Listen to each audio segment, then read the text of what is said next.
Hello everyone, this is Andrew from Crown Academy of English. Today we're going to look at some English words that come from the French language. So many English words are in fact French. In English they are called borrowed words because we borrow the words from the French language, from another language. And in French, they are called mots empruntés. And in this lesson, I will show you 7 examples. So we're going to look at RSVP, denim, souvenir, rendezvous, cul-de-sac, carte blanche, and déjà-vu. Okay, and of course there are many more. But these are some interesting examples, and some of them have a very interesting story. So let's start with this one. RSVP. So as you can see, it's not a proper word. It is in fact an abbreviation. So it is an abbreviation of several French words. Répondez s'il vous plaît. So this is the RSVP. Répondez s'il vous plaît. And the literal meaning in English is please reply. Please reply. So that's the literal meaning. Well, the actual real meaning and use is that we write RSVP.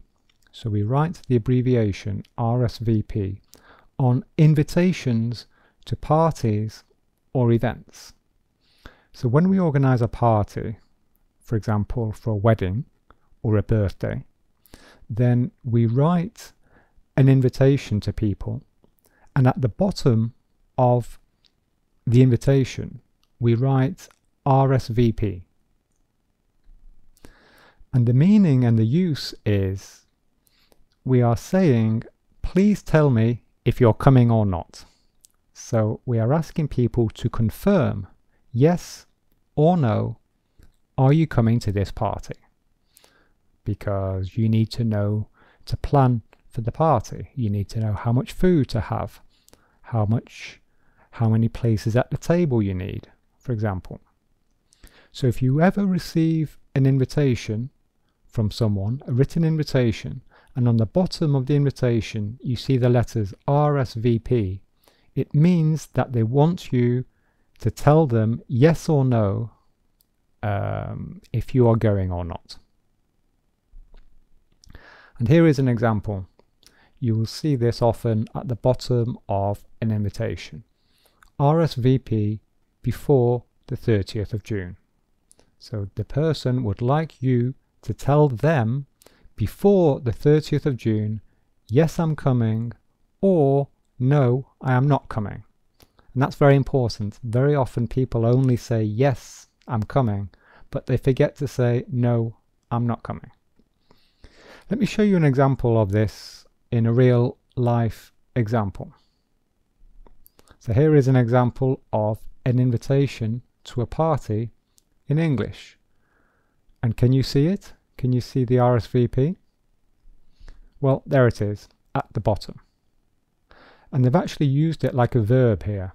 They're saying RSVP to John, and here is John's telephone number. So this means tell John yes or no if you want to come to this party. Okay?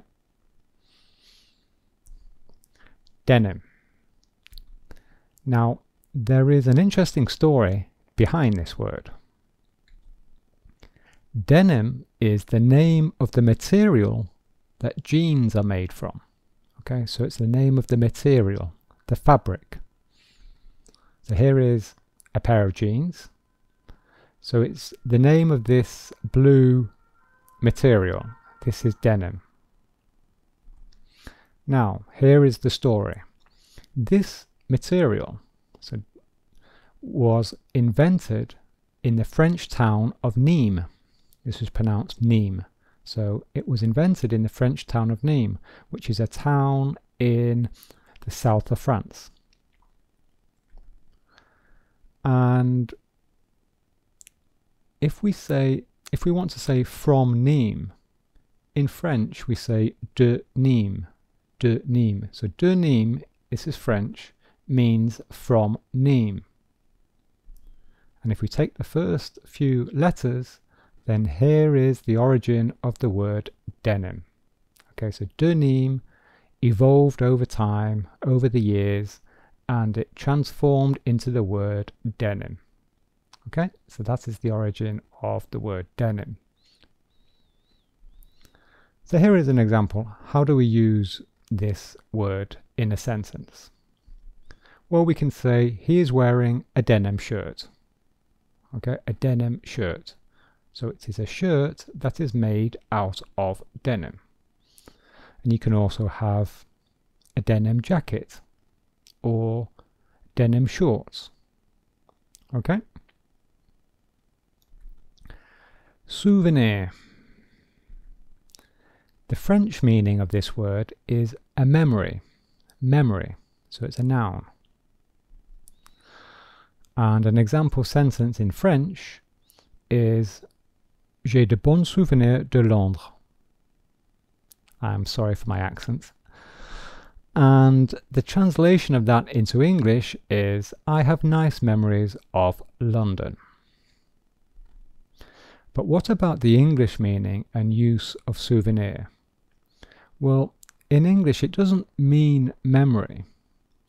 The English meaning of souvenir, it's similar meaning. It refers to a physical object. Okay, so it's an object that you buy to help you remember a holiday or event. And I'm sure a photograph will help you understand. So here is a shop. So this shop sells souvenirs to tourists. Okay, so I'm sure you have all visited a shop like this. So we call this a souvenir shop, or a shop that sells souvenirs. So each of these objects is a souvenir. So these are magnets, postcards, bags, key rings, and dresses. Okay, I think this is in Austria. I think it is Austria. Okay, so souvenir in English is a physical object that you buy as a reminder of your holiday. Okay. Rendezvous. So rendezvous without a hyphen. This is the English spelling of the French word rendezvous. And in French there is a hyphen here. It's two separate words in French, but in English we make it one word. It's only one word. Rendezvous. And the French meaning is an appointment.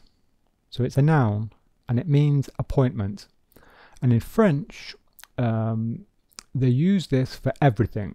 For an appointment with a doctor, with a dentist, with a friend, if you have a meeting. So it's very, very general usage in French. But in English it is much more restricted. So the English meaning of rendezvous as a noun is it's an arrangement to meet someone at a specific place. So we don't use it in English for a doctor's appointment, and we don't use it for the dentist appointment. We use it for meeting or arranging to meet someone like a friend or a member of the family, for example. But we don't use it for official appointments. So an example here, they have a rendezvous every Monday for coffee. And in English we also use this word to describe the place where you meet. So here is an example. This pub is a popular rendezvous for tourists. Okay, so it's a popular meeting place or a meeting point for tourists. This is in fact a very famous pub in Ireland, in the city of Dublin. It's called the Temple Bar. So it's in the central Dublin, and this is true, this is a very popular rendezvous for tourists in Dublin. Now, we can also use rendezvous as a verb. So we can use, in English, we can use rendezvous as a verb. And it means to meet someone at a specific place and a specific time. So we use it to organize a meeting. So Mark says, "Shall we get the train together tomorrow?" And Jane replies, "Yes, good idea." So Mark replies, "I suggest that we rendezvous on the platform at 8 o'clock. So notice here we are using this as a verb. I suggest that we rendezvous on the platform at 8 o'clock. And the form of this never changes. So we don't conjugate this in English. We keep the French version all the way through. So we say I rendezvous, you rendezvous, he rendezvous, etc. But the most common one is we rendezvous. Okay? So yes, on the platform at 8 o'clock. Specific place and a specific time. This, as a verb, this is the most common use of rendezvous in English. So when you're organizing to meet someone, we say, "Shall we rendezvous?" or "Let's rendezvous on the platform at 8 o'clock. The English pronunciation, this is a French word again. The English pronunciation is cul-de-sac. So in English we pronounce the letter L. Cul-de-sac. And the French literal meaning of this is the bottom of the bag. The bottom of the bag. And the word, this word here, if you're French, I'm sure you're laughing.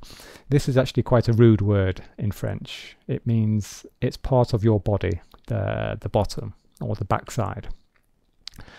And the literal meaning is, so it's the backside of the bag, the bottom of the bag.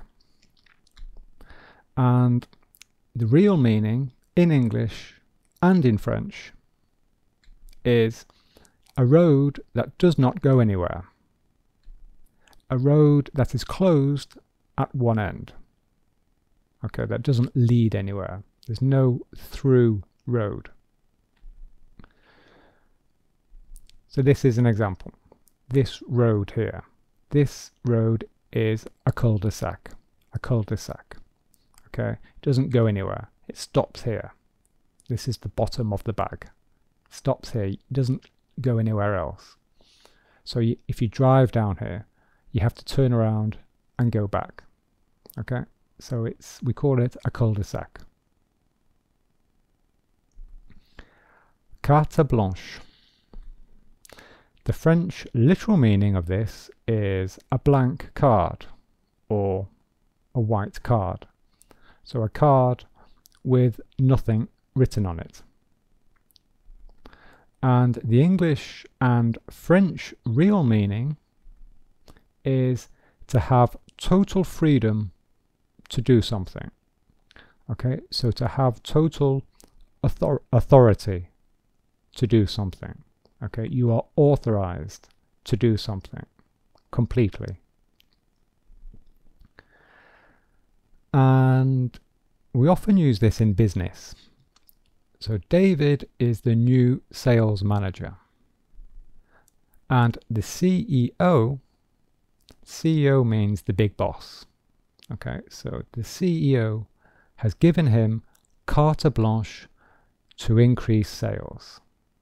Okay, so this means the CEO has said to David, you have total freedom to do what you want to increase sales. So do whatever it takes, whatever is needed to increase sales. You have total freedom. You have carte blanche. Okay? And here is another example. So Mark has carte blanche to organize Jane's birthday party. So Mark has total freedom to organize Jane's birthday party. So this means that Mark can take all the decisions. Okay, he has full authority to make all the decisions and to organize Jane's birthday party. Okay. Déjà-vu. Okay, notice that it's a French word and there are accents on this. This is, I think we call this an acute accent. I'm not sure about this one. If you're French, tell me in the comments what we call this accent. This is the acute accent. Not sure of this one. It's pronounced déjà-vu. And the literal meaning in French is already seen. And the English and the French meaning is, well, it's that strange feeling that you have already done something. Okay, so you're doing something in the present, and suddenly in your mind, in your head, you think that you have already done it, or you can remember already doing it, but it's not true. You haven't already done it. It's just your mind. So it's a strange feeling that you have already experienced something, that you have already been somewhere before perhaps, but you haven't. So it's kind of like a weird thing that happens, yes, in your head, in your brain, psychological thing. And it often happens when you meet someone. So when I met him, I had a strange feeling of déjà vu. When I met him, I had a strange feeling of déjà vu. So this means I had a strange feeling that I had already met him. Okay, perhaps I recognized him, but we have never met. Okay, so you have this feeling of déjà vu.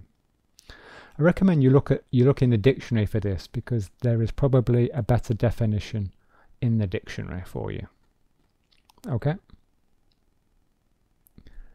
So there we are. That's the end of the lesson.